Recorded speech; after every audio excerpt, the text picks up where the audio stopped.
public statements and tweets made about the department, about our people in the department, our men and women here, about cases pending in the department, and about judges before whom we have cases, make it impossible for me to do my job and to assure the courts and the prosecutors in the department that we're doing our work with integrity. The ABC News exclusive, the Attorney General slamming President Trump for some of his tweets, saying they make my job impossible. He and the Justice Department now under fire for reversing their recommendations in Roger Stone's sentencing. Our James Longman on the ground in northern Syria. The mission for U.S. troops now more complex than ever. They're trying to maintain a fragile peace between countries and factions that moved in after we partially pulled out. Plus, the toll of war, the Kurds, our allies in the fight against ISIS, why some feel betrayed after the U.S. abruptly changed course. And the dramatic spike in coronavirus cases, more than 60,000 cases worldwide. When will this virus finally be contained? Good evening, everyone. I'm Lindsay Davis. Thanks so much for streaming with us. We have a lot of news to get into tonight, but the big story is that ABC News exclusive Pierre Thomas one-on-one with Attorney General William Barr, who is under fire for the Justice Department's reversal in the Roger Stone case. In his first public comments, Barr says President Trump's critical tweets had nothing to do with the Justice Department pulling back the original sentencing recommendation for Stone. It's a move that has drawn bipartisan backlash and questions about whether the president interfered in the process to protect a political ally. ABC News Chief Justice Correspondent Pierre Thomas joins us now live from Washington. And Pierre, some strong words from the Attorney General saying he will not be bullied by the president. Lindsay, Barr is adamant that politics played no role in his decision to reverse Stone's recommendations and that he did not consult the White House or the president at all. But tonight he also is expressing frustration with Mr. Trump constantly attacking the department through tweets. The U.S. Attorney for the District of Columbia signed off on, his name is on the recommendation that went in there. Yeah. How did that happen? On Monday, he came by to briefly chat with me and say that the team very much wanted to recommend the 7 to 9 year to the judge, but he thought that there was a way of satisfying everybody and providing more flexibility, and there was a brief discussion of that. I was under the impression that what was going to happen was very much what I had suggested, which is deferring to the judge and then pointing out various factors and circumstances.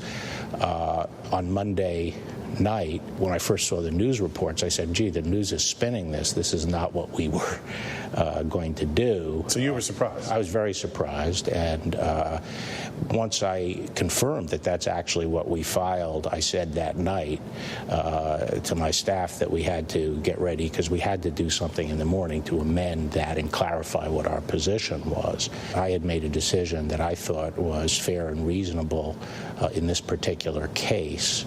And once the tweet occurred, the question is, well, now what do I do? And do you go forward with what you think is the right decision, or do you pull back because of the tweet? And that just sort of illustrates how disruptive these tweets can be. So you're saying you have a problem with the tweets? Yes. Well, I have a problem with some of the tweets. I'm happy to say that, in fact, the president has never asked me to do anything in a criminal case. However, to have public statements and tweets made about the department, about our people in the department, our men and women here, about cases pending in the department, and about judges before whom we have cases, make it impossible for me to do my job and to assure the courts and the prosecutors in the department that we're doing our work with integrity. Mr. Barr, the president does not like to be told what to do. He may not like what you're saying. Are you prepared for those ramifications? Of course. As I said during my confirmation, I came in to serve as Attorney General. I am responsible for everything that happens in the department, but the thing I have most responsibility for are the issues that are brought to me for decision. And I will make those decisions based on what I think is the right thing to do, and I'm not going to be bullied or influenced by anybody. And I said at the time, whether it's Congress, newspaper, editorial boards, or the president, I'm going to do what I think is right. And, I think I cannot do my job here at the department with a constant background commentary that undercuts me. So, just to be clear here, did you talk to the president at all about your decision regarding the recommendations? The recommendations on this case? Never. Anybody from the White House call you to try to influence you? No. Nope. So I have not discussed the Roger Stone case at the White House. Having known you and covered you for years, you're not a person that responds a lot to criticism. But I am wondering, in this version of the job, you and the job, and when you hear people on Capitol Hill saying Barr is acting more like the personal attorney of the president rather than the chief law enforcement officer, how irritated does that make you, and what do you say to those people? Well, this goes back to the fact we are in a very polarized situation, and so in that kind of situation, I expect a lot of low blows, and there are a lot of low blows, but I don't respond to that, as you say. But I do think that in the current situation, the fact that the tweets are out there and correspond to things we're doing at the department sort of give grist to the mill, and that's why I think it's time to stop the tweeting about Department of Justice criminal cases. And Pierre, so much to unpack there. The Attorney General clearly pushing back on the president. So how's the White House responding tonight? Lindsay, the White House spokesman said tonight President Trump is not bothered by Barr's comments, but says Mr. Trump has the right to exercise his free speech. The White House says Mr. Trump has full confidence in Barr, but some Democrats are skeptical. Senator Blumenthal tweeting tonight that Barr is saying in translation, "I'm doing exactly what President Trump wants. I just wish he'd stop tweeting about it." And you also asked Barr about his reaction to the president mentioning him in his call with the president of Ukraine, and whether it's appropriate for the president to ask his attorney general to conduct investigations. How did Barr answer that? Well, he said he was irritated by being mentioned 5 times in that call with President Zelensky of the Ukraine. But he said that, look, he's going to do the job as he sees fit, and everyone will have to live with it, and apparently that includes the president. Pierre, great work. Loved the questions and the interview in and of itself. So thank you for that exclusive conversation with the Attorney General. Next to the dramatic scenes that played out in eastern Kentucky as emergency crews battled a massive fire after a cargo train went off the rails. Here's Steve Osinsami. Witnesses who were recording the rescue on their cell phones about 3 hours east of Lexington, Kentucky, were worried the 2 train operators wouldn't survive. Come on, guys, don't give up. The 2 crew members were trapped in the middle of this growing fire after the train hit a rock slide, sending it tumbling into the Big Sandy River just before daylight. They're trapped on the nose of the engine in the river, can't get back on the bank because of the fire that's spreading. Help came quickly and saved their lives. This is just a absolutely massive blaze. There is still a chemical spill to deal with. The train was carrying rail cars full of ethanol. Residents nearby were forced to leave their homes for a time today. Authorities let the fire burn itself out. That roaring that you can hear right now is actually coming from one of the rail cars that is still on fire. The region has seen heavy rain for days, causing floods and rock slides. 2 are dead after a small plane crashed into a Florida neighborhood. The single-engine fixed-wing plane plummeted into the front yard of his home in Bartow, Florida. The NTSB is now investigating. A verdict tonight in the case of a former Dallas police officer accused of killing a young woman. The officer fired 13 shots into a stolen car when the victim allegedly tried to get away. Prosecutors said shooting into a moving car was unreasonable and charged Officer Christopher Hess with aggravated assault. A jury acquitted him. And one of President Trump's closest advisors is returning to the White House. Hope Hicks resigned in March of 2018, but she's now returning with a new title, Counselor to the President, reporting to his son-in-law, Jared Kushner. And turning now to the 2020 race, the battle for the Democratic nomination is now at a critical stage as the remaining candidates set their sights on Nevada and South Carolina. But President Trump and Michael Bloomberg appear to be already focusing on the general election as they continue to trade insults. ABC's Terry Moran has the latest. The battle of the New York billionaires is on. You should know that the president attacked me again this morning on Twitter. Why? Because he sees our poll numbers and he's scared. President Trump ripping into former New York City Mayor Mike Bloomberg today, tweeting, "Many Mike Bloomberg is a loser who has money but can't debate and has zero presence." Bloomberg then taunting Trump, tweeting, "We know many of the same people in New York. Behind your back, they laugh at you and call you a carnival-barking clown." I'm not afraid of Donald Trump, and he knows it. And that's why he keeps tweeting about me. Later, Trump, who has repeatedly tried to stir chaos in the Democratic race, going after a real vulnerability for Bloomberg, his stop-and-frisk policies as mayor. At its peak, more than 500,000 people a year, most of them African Americans and Latinos, were stopped and frisked by police. 88% of the time, police found no reason to arrest them. A judge called it unconstitutional. Others called it racist. So Trump, on Geraldo Rivera's radio program today, Bloomberg came in and he said, well, you know what? This thing is so good, I'm going to stop every black person. And if you were a black person in New York, you were stopped 2 times a day, 3 times a day. You couldn't go to your house. They were stopping you every day. That's not true by a long shot. And Trump himself has long promoted stop and frisk as a success. But stop and frisk had a tremendous impact on the safety of New York City, tremendous beyond belief. And Terry Moran joins us now from Washington. And Terry, I spoke with Trump ally Corey Lewandowski earlier this week, and I asked him if the president's focus on Bloomberg and those sharp attacks, does that mean that that's who he's most concerned about running against? Do you think it's fair to draw that conclusion? Well, Lindsay, it's certainly fair to say that Trump is concerned about Bloomberg's money because there's a lot of it. Mike Bloomberg has already spent $380 million of his own money, and there's a lot to go. He's worth $60 billion. He has pledged to spend whatever it takes to defeat Trump, and even if he doesn't get the nomination, he said he'll continue to spend on anti-Trump advertisements and the rest. So that is a real concern. He's also a centrist and could appeal to some of Trump's voters. But Trump also says that Mike Bloomberg could split the Democratic Party. He sees him as potentially a good opponent because Trump doesn't think that the progressive wing of the Democratic Party, those Bernie Sanders voters, would ever go for Mike Bloomberg. So it's a bit of both. Got it. And at first, this is a kind of a bit of a switching of gears for Trump, because initially he was really focused a lot of his attention and his attacks on Biden. And certainly after those disappointing finishes for the former vice president in Iowa and New Hampshire, what is Biden trying to do at this point to really revive his campaign? You know, Lindsay, first, I think Trump probably feels pretty good about those attacks on Joe Biden. Biden's candidacy has a lot of problems, but one of them was that the president was attacking him.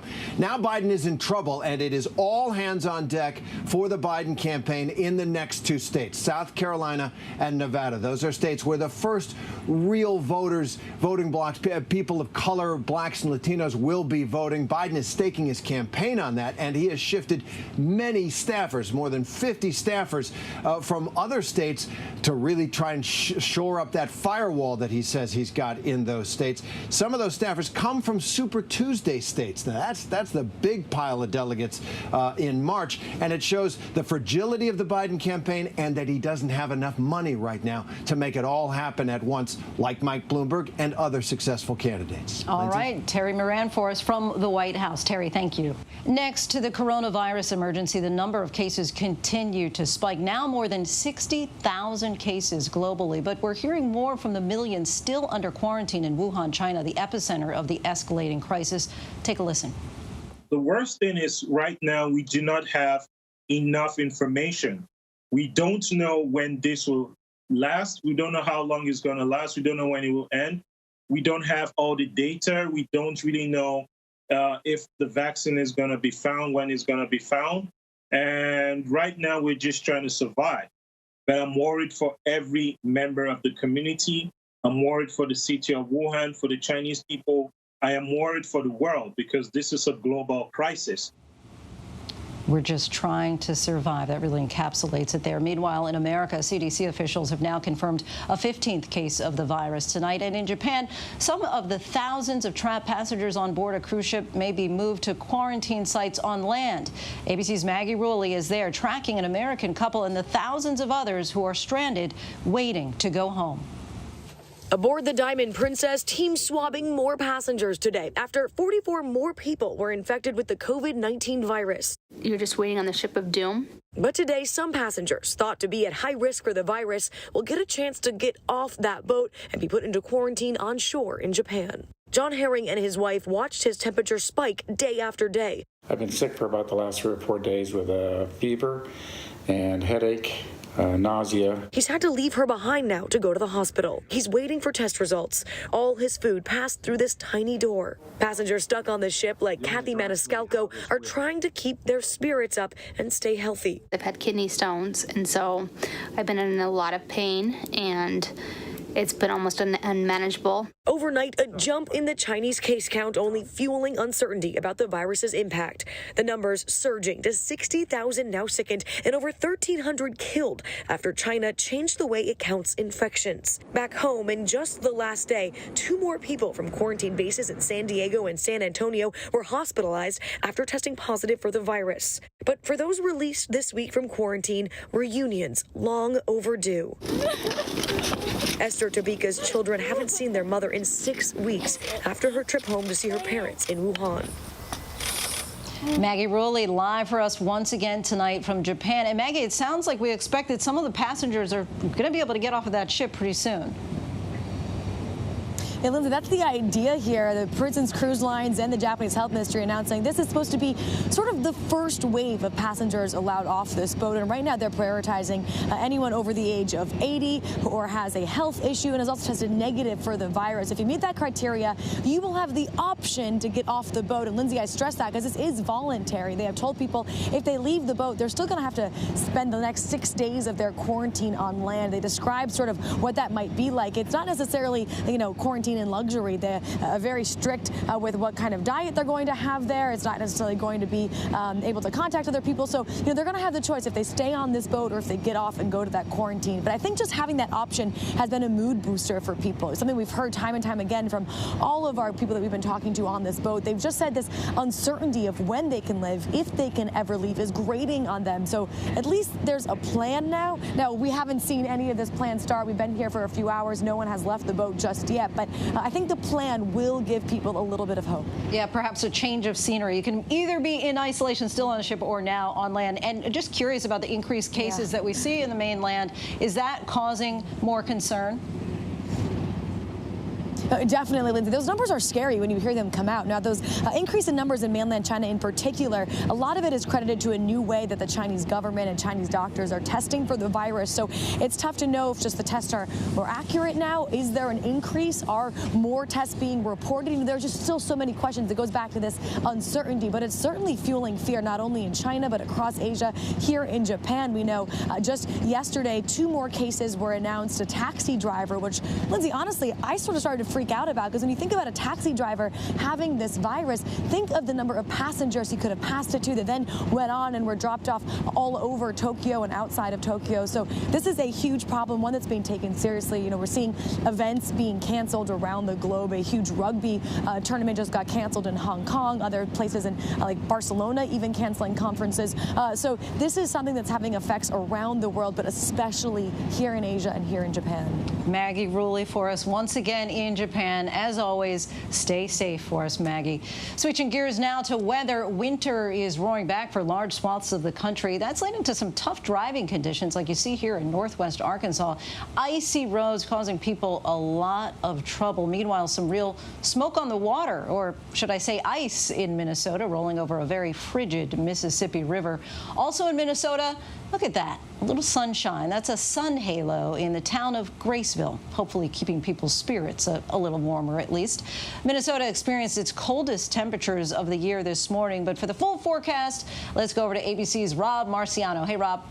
Hey, Lindsay, the winds are shifting for just about everybody, and the cold air is pouring into the east right now, and shouldn't last too long like the other cold snaps we've had this season, few and far between, and they haven't lasted very long. This one will be no different, but it's the coldest air of the season. We have seen temperatures drop 70 degrees nearly in 24 hours in parts of the upper Midwest, so this is brutally cold stuff. Look at the wind chills in the morning. It'll be minus 25 in Minneapolis, feel like 17 below in Chicago, where wind chill advisories are posted, and minus 5 in Indianapolis. The core of the cold gets into the Northeast on Saturday morning, where it'll feel like minus 8 in Boston, 4 in New York City. High temperatures likely not getting out of the 20s, but then everybody should be on the rebound finally on Sunday.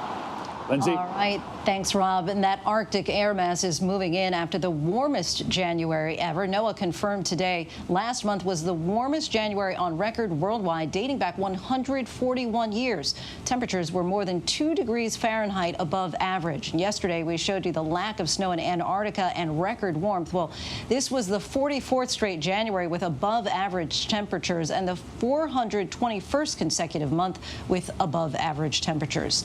When we come back, the shocking video in the investigation after a driver slams into a roundabout. The car, you saw it there, it goes flying into the air.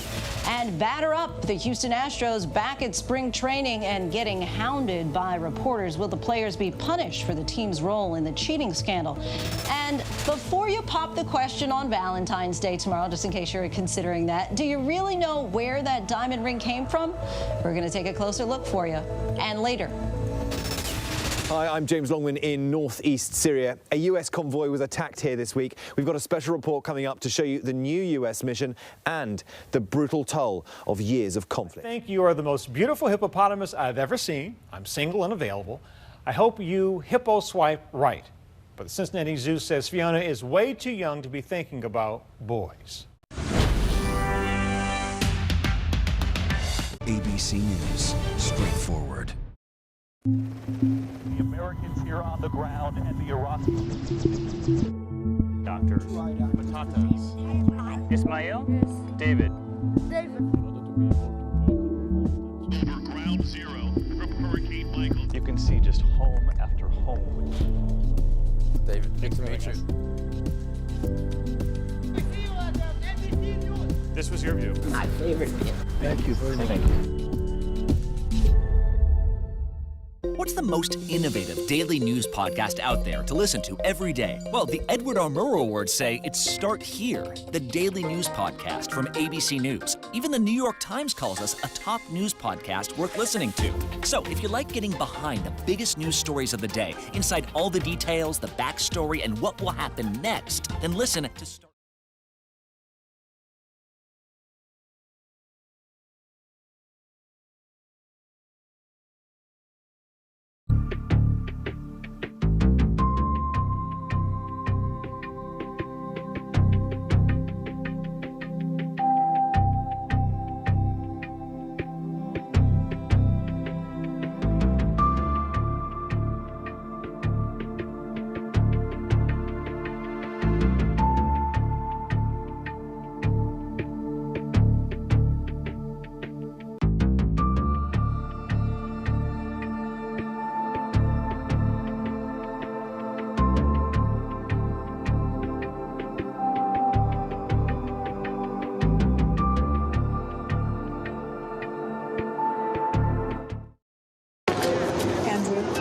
Yes, Margaret. Sweet Andrew. I'm listening. Would you please, cherries on top, marry me? Okay, I don't appreciate the sarcasm, but I'll do it. See you at the airport tomorrow. So whether she's asking reluctantly or he's asking in earnest, there's one thing that can make a proposal a little less awkward, and that's an engagement ring. According to the National Retail Federation, consumers spent nearly $4 billion on jewelry for Valentine's Day last year. And if new bling is on your shopping list, well, listen up. Lab-created and diamond alternatives are rapidly rising in popularity. And as Kira Phillips reports, there are a lot of new options out there, and experts say some shoppers may not be buying exactly what they intended. Money can't buy love, but it can buy a ring.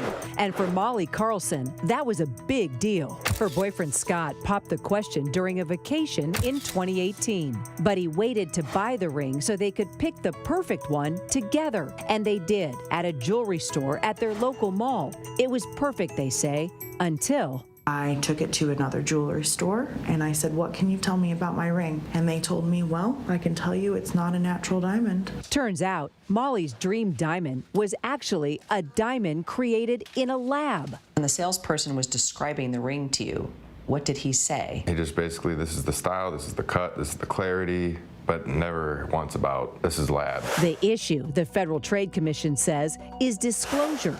Jewelers must clearly tell customers that it's man-made before they buy any diamond that's not natural.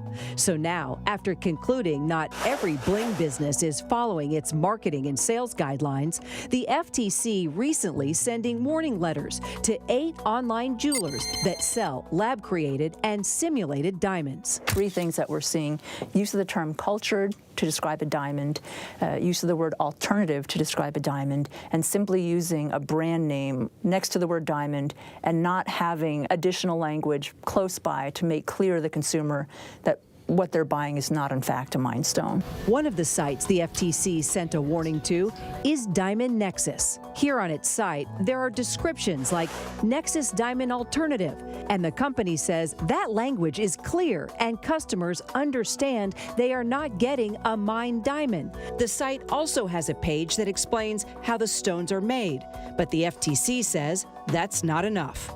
Other terms we've seen are things like diamond alternative, which is especially ambiguous because it could refer to anything. Diamond Nexus says the FTC guidelines are outdated. The Nexus Diamond Alternative. And they stand behind their language. The company telling ABC News, what we offer for customers is an incredible value for those who care about beauty and budget over chemistry or creation method. So how can you be sure of what you're getting? Gemologist Antoinette Matlin says, if it's a diamond you're after, ask directly if it was created in a lab and get that information in writing. Whether it's a laboratory diamond or a mined diamond, all of that same information should be on the report. It's something Molly says she wishes she had done. Never crossed my mind that that should be a question I would ask. And Kira joins us now in D.C. with more. Kira, there are a lot of reasons that people might prefer a lab-created diamond or a diamond alternative. But Scott and Molly, they're saying they thought they were getting a natural diamond, right?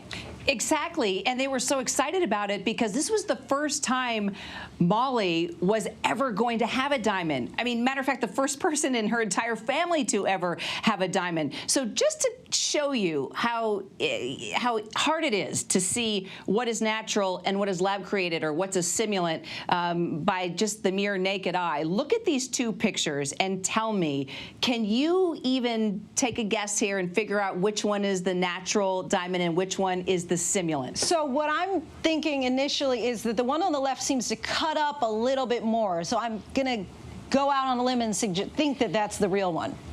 Okay, it is not. Or when I say real, the natural, I'm going to say. There you go. Right, exactly. I've learned a lot from your piece.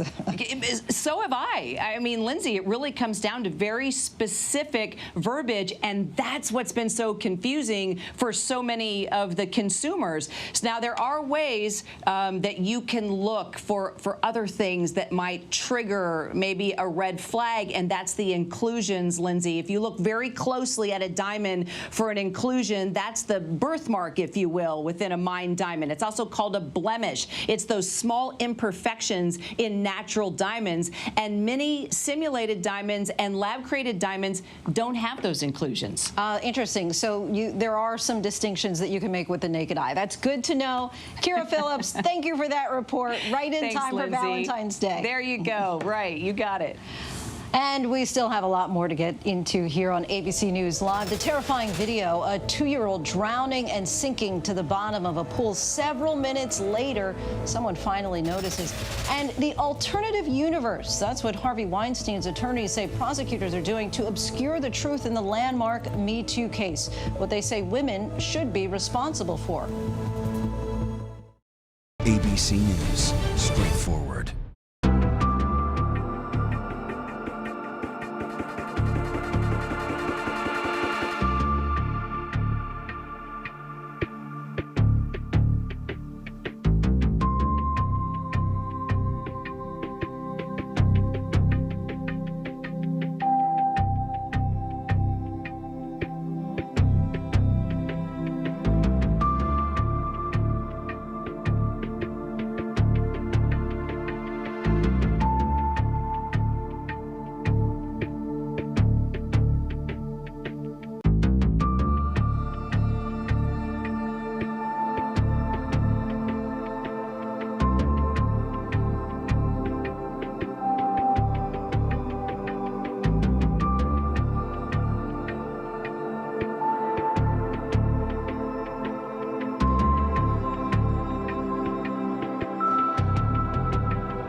kind of movement on his sinker.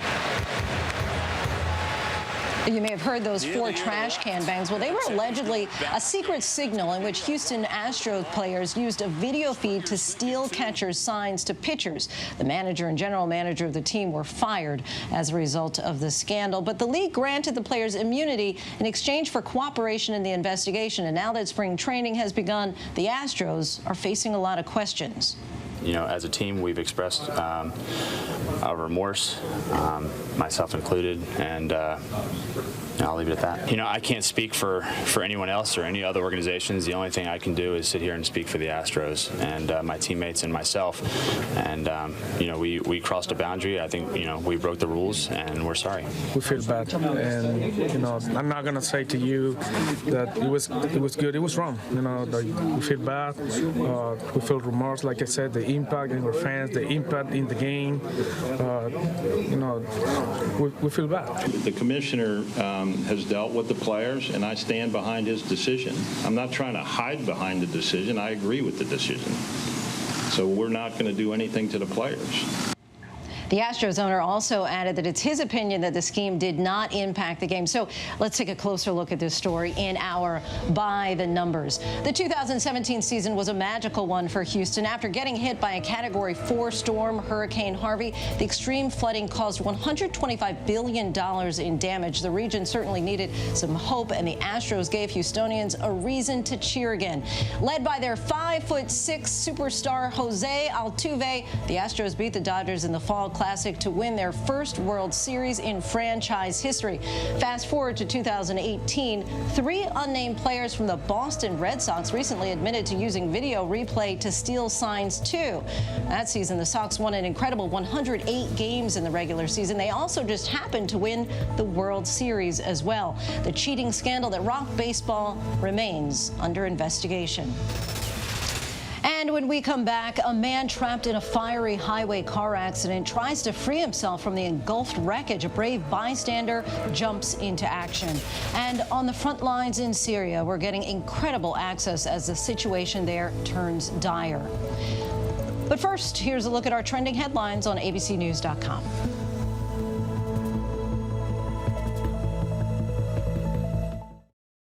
ABC News, straightforward.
going to be bullied or influenced by anybody. And I said at the time, whether it's Congress, newspaper, editorial boards, or the president, I'm going to do what I think is right. Attorney General Barr responding to criticism over a Justice Department decision to lighten Roger Stone's prison sentence. The DOJ making the announcement not long after President Trump tweeted that he thought the original recommendation was unfair. I think I cannot do my job here at the department with a constant background commentary that undercuts me. Barr says the president's tweets make it impossible for me to do my job. White House sources tell ABC News the president and top aides were only informed of the content of Barr's interview just before it aired. An American evacuee brought from the hot zone of the coronavirus outbreak in China to San Antonio's Lackland Air Force Base is a 15th confirmed case in the U.S. There may be additional cases that we identify. I do want to prepare you for that. Conditions for the passengers aboard the Diamond Princess cruise ship are not getting any better. Dozens of new cases of the COVID-19 coronavirus have been diagnosed, including several Americans, since the ship arrived more than 1 week ago. We're definitely concerned, definitely. Cheryl and Paul Molesky are receiving some medical attention in between cleaning their own cabin and their toilet. Every day is just waiting to hear more bad news. Melanie and John Herring have been taking their own temperatures, but John has now had 2 days of back-to-back fevers. We're just trying to keep his fever down. He gets it down for a while and then it goes back up. The death toll in China now over 1,300. Former movie mogul, now criminal defendant Harvey Weinstein entered court in New York City today, where his defense team delivered closing arguments at his trial on rape and sex assault charges. Weinstein's defense team rejected the allegations, arguing his sexual encounters with the women were consensual and that prosecutors created a scenario where, quote, women are not responsible for how they interact with men. There was a lack of the case. The burden of proof, we believe, wasn't met by the prosecution, and as a result, Harvey didn't have to testify. Time's up on the pervasive culture of silence that has enabled abusers like Weinstein. Officials in South Carolina say the body of a missing 6-year-old has been found. It is with extremely heavy hearts that we are announcing that we have found the body that the coroner has identified as Faye Maureen Swetlick. The case of Faye Swetlick is now a homicide investigation. And they also say investigators found a male's body in the same Casey neighborhood where little Faye disappeared. But it is unclear how their deaths may be connected. So far, no arrests. Thanks for staying with us. And next we turn to an unbelievable piece of surveillance video out of Long Beach, California. Take a look at this. The driver slammed into a roundabout and the car launched several feet into the air. The woman, who has not been identified, was not seriously hurt but was taken into custody for suspicion of a DUI. A Good Samaritan in Miami is being credited with saving the life of this driver. The dramatic scene unfolded on I-95. Multiple people recorded the incident with their phones, but one motorist stepped in and helped him get out of a burning car. The incident happened after a car accident on the highway. The injured driver is hospitalized tonight. And police in Michigan released this disturbing video of a 2-year-old child drowning and sinking to the bottom of a pool, and no one first noticed. The incident happened at an indoor pool of a Holiday Inn. After 4 minutes, the toddler was spotted by a 10-year-old who ran to her godmother. Fortunately, there was a nurses' convention in the hotel, and 2 nurses rushed in to help. Authorities said the toddler's family wanted the video shared in order to remind people of just how dangerous water can be, even with a lot of adults around.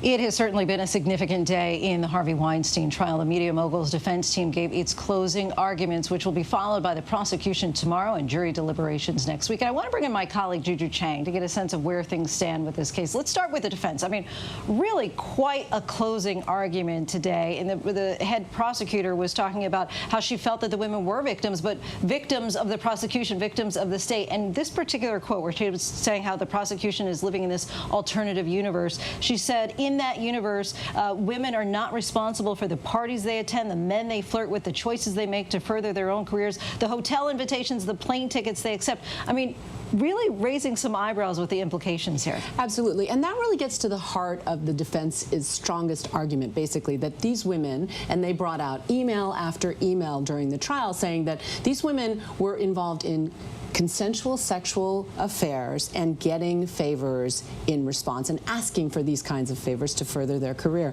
Now, Donna Rotuno gave a 5-hour closing argument today, which by all accounts was riveting. And she essentially said, look, these are sins. not crimes. You might not like Harvey Weinstein. You don't have to like Harvey Weinstein. This is not a popularity contest. But at the end of the day, no one disputes that Harvey had sex with these women. He just says it was consensual. Now, in many ways, you know, you've covered this story for a while now. This is a watershed moment for the Me Too movement because of the legal implications. And at the heart of it is, can there be a sexual assault in the midst of a consensual relationship? That's where it's so complicated. Right. And the prosecution brought forward experts to say not only can it happen, it does happen. And very often women don't report. They remain in contact with the person who they allege assaulted them. And it's potentially precedent-setting in many ways, mostly because prosecutors don't go after these cases because they're so murky. So this has a potential to be a precedent-setting case. And what's also interesting is, Ratuna, she made some headlines as well outside of the court with what she said in this exchange from the New York Times podcast, The Daily. Take a listen. Oh, and I had another question, which was whether or not you've been sexually assaulted. I have not. Okay. I have not. Because I would never put myself in that position. So you're saying, okay, actually, I'm sorry. So you're saying that you're saying that you have never been sexually assaulted because you would never put yourself in the position of being sexually assaulted? No, I've always made choices from college age on where I never drank too much.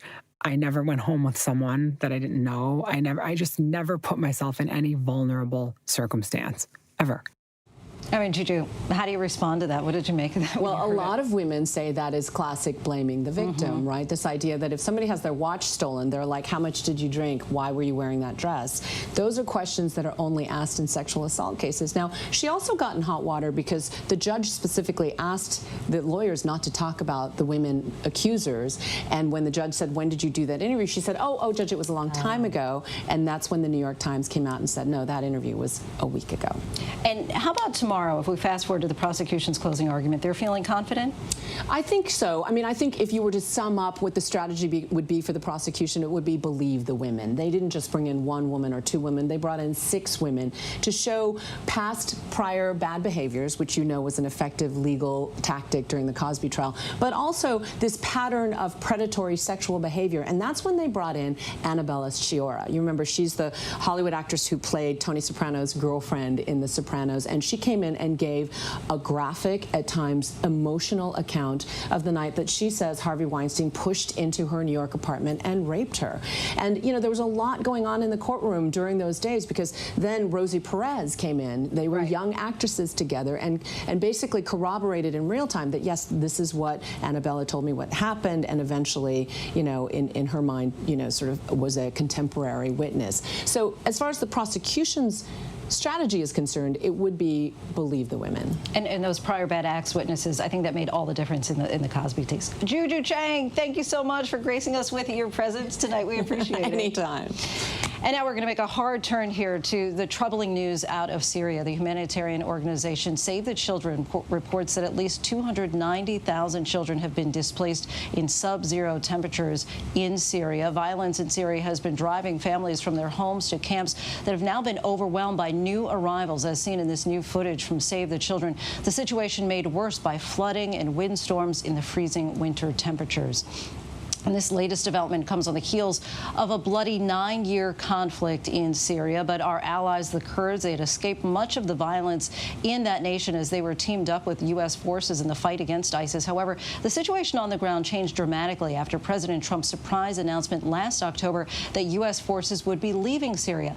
But as we saw firsthand yesterday, U.S. forces still remain there. American troops came under fire from Syrian government militia, Russian forces nearby, the Turks close as well.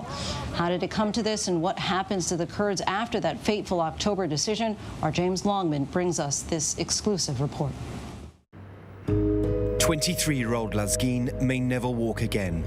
He's a Kurdish SDF soldier, and in October, he was near the front lines when Turkey invaded northern Syria.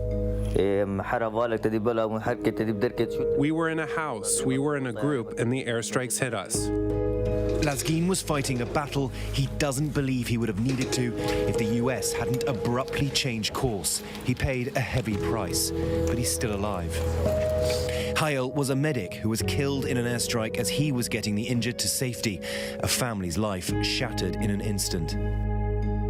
His father fears his son won't be the last casualty the Turks take. He fully expects Turkey to be back a second, third, fourth time. But he says they'll be resilient and ready. And we met Sheikh Humus Ali Ahmed, a fourth-generation baker who lost his home, his job, and his son. All this at the hands of the Turks, who'd been threatening the move for years. How do you feel when you see headlines that say things like the US betrayal of the Kurds? Our partnership is still strong now, as indicated, because we're standing right here in Syria with them, and we continue to work with them every day. Driving through here, you can almost forget this part of Syria had until recently escaped much of the conflict that's destroyed so much of the rest of the country. Thousands were injured, hundreds died during that deadly October Turkish invasion that outraged much of the world. Outrage because it only came after Donald Trump announced he'd be pulling all US troops, a stabilizing force, out of northern Syria. A decision made following a phone call with Turkey's president. I was going to do this 9 months ago, and we were not at 100%, but we were pretty close. Everyone said, can we get to 100%? Now I get to 100%. And they say, well, maybe we could stay longer. I say, well, when do we get out? There's got to be a time we get out. We have to bring our people back home. America's decision to leave blindsided the Kurds. They were proud to have fought and died alongside US troops in the long war against ISIS. They were on the front lines, rooting out the terrorist group from their last stronghold. We saw for ourselves 1 year ago the famed final battle at Baghouz. In the distance, not much to see because most of the town is flattened.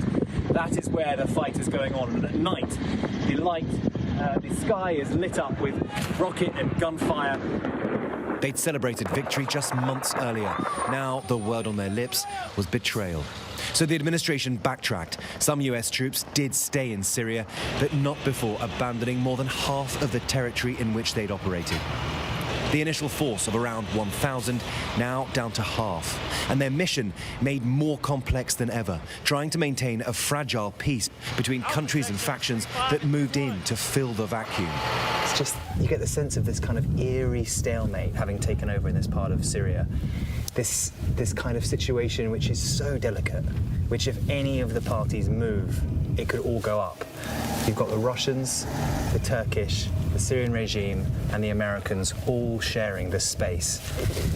And it's quiet for now, but at any moment, it could all change. And it did change. Just yesterday, American troops came under fire at a checkpoint from pro-Syrian regime militia, the US killing one during a tense gunfight. The Americans have a delicate task at hand, and we were given rare access to these US Army patrols in northeast Syria. They're here in part to ensure Russia, whose troops swooped in after the partial US withdrawal, now stays out of the areas controlled by the Kurds. We spoke exclusively to the commander of US Special Operations in Iraq and Syria.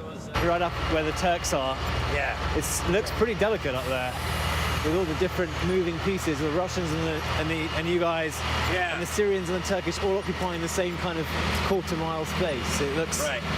Yeah, there's some tight areas, but we have a pretty solid deconfliction protocol that we work with the forces up there. They understand who we are and what we're doing. Yeah. We're very clear with them where our areas are. A couple of run-ins with the Russians. They need to stay out of that area. We've had a few. US and Russian troops are involved in frequent standoffs. It's a constant game of cat and mouse in a region already fraught with danger. Must be pretty strange, though, to see, a Russian flag and an American flag up against one another in Syria. Oh, absolutely. Absolutely. But we are focused on making sure that everything that is de-escalated. And that's not all they're here to do. It's the oil in this part of Syria that is being protected by the United States. You can see the US convoy that we turned up in there. But ultimately, the end goal is a political solution and possibly some kind of autonomy for the Kurds. And it's this oil that'll make that autonomy possible. It's a small step in rebuilding the relationship with the Kurds after the October shock. but there is much work to be done. My son's friend called me to say he was dying, but we were busy running from the bullets. Ali was never able to recover his son's body. All he has left of him is his martyr's portrait and his 7-month-old daughter, Marianne. Miriam. The family, like too many in this country, now refugees in their own home. Inside me, a fire is burning. All we can do is cry. Some refuse to stay in these camps. It takes imagination to survive in Syria. A lot of people, when they got pushed out of their homes, didn't want to go to camps, so they made their way to places like this, schools. There are more than 60 of these derelict schools where families are living. But it is not a place of learning. It is cold and damp, and these kids haven't learned anything in months. Shall we speak? Ofra. Ismek E? Ofrad. Her name is Ofrad. She's very cute. All across this part of Syria are memories of October's war and the fallout it created. Yet another generation made homeless, yet more children fighting to survive. And looming on the horizon, perhaps yet more conflict to come. Nazgin has a long road to recovery. His only wish, to go abroad for treatment so he can rejoin his friends in the battles he knows aren't far away. Syria's Kurds have no nation to truly call their own, and they have many enemies. They're counting on their only ally to not let them down again. And James Longman joins us now live. James, this situation seems extremely precarious. Talk to us more about the things that U.S. troops are doing to try to not start an accidental war with the Russians. Yeah, Lindsay, that's really fascinating. They're called interdictions, these moments when US soldiers come up against Russian soldiers out on the roads here in northeastern Syria. And there's a certain amount of theatre involved because actually the Russians give a bit of notice to the Americans before they turn up. At higher levels, officers talk to one another. They actually tell the Americans that they're planning to go into an area they're not meant to. Sure enough, the next day, American convoy goes into that zone, finds the Russians and tells them where to go. Inside these convoys as well, on the Russian side, quite high-ranking officers, we're told, generals often as well. And so you have these rather human engagements. Yes, the geopolitical context is extraordinarily serious, but these kind of very simple engagements between one commander and another, one representing the United States, the other Russia, and using often Google Translate on their phones to try to communicate, and then off they go in their separate ways. But there is a malevolence to the Russian presence.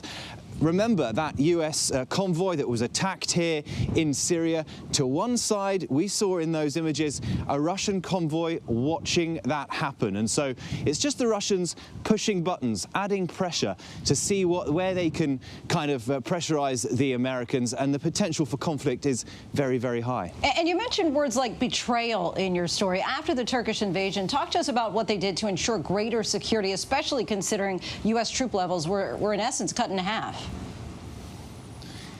Yeah, so, I mean, look, the Kurds have to walk a fine line. They're always going to need some kind of relationship with President Bashar al-Assad, the regime of Bashar al-Assad. But I think it's fair to say, after the events of October, the Kurds were kind of pushed further in his direction. Just this week, there's been a Kurdish delegation in Damascus. The Russians are involved in this. They want to be a peace broker.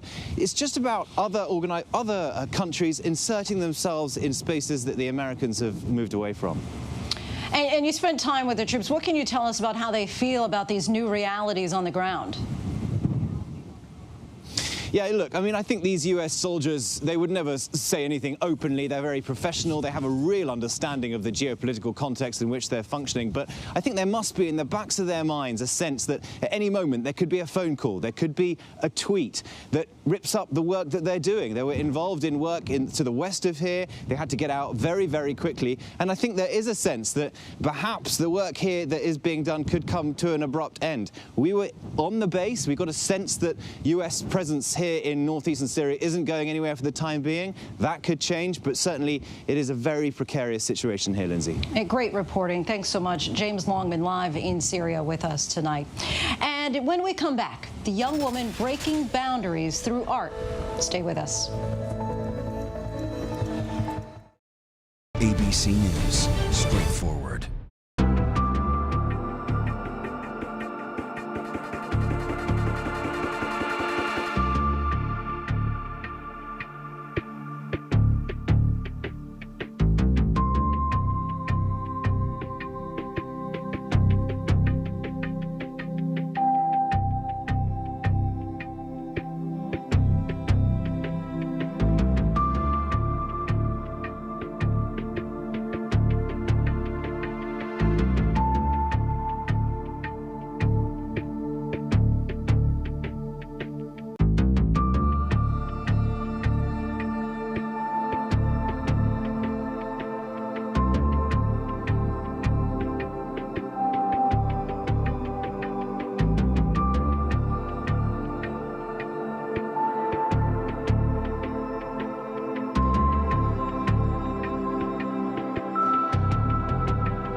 literally breaking boundaries. Meet the woman who is using art to make a statement. A young woman and a cat. Liz Montague draws what she sees in the world around her. You know, I don't want to pretend like I can represent every black person or every woman on the planet, because everyone's different. So I just try to be an expert on myself. And at just 24, she's already accomplished what few lifelong cartoonists ever do. This is my first cartoon that I published in the New Yorker. She's likely the first black female to be included in the Select Society of Cartoonists to have their work published in the New Yorker magazine. I was on the train home to see my family, and I got an email from Emma Allen and was like, oh my gosh, it was crazy. Thousands of cartoons are submitted to the New Yorker each week. Of those, only about 15 appear in the magazine. And Liz, well, just in the last year, she's had 4 of her cartoons published there. This is normally what And she didn't even start drawing cartoons until a few years ago. I feel like I'm not shy about tackling some of the current events happening right now. I mean, I think that all of the cartoonists are, but I feel especially really passionate about climate change in particular. She's also passionate about representation, which is why she first reached out to the New Yorker, confronting them about the lack of diversity among their cartoonists. I think that it's really easy for people to not see things, and that until you tell someone like, hey, by the way, you know, you might not see this, but I'm seeing this very big lack, that, you know, sometimes people are unaware of it. In the cartoon world, where rejection is the norm, Liz Montague is being revered, using parody and a pencil to make a bold statement to the world.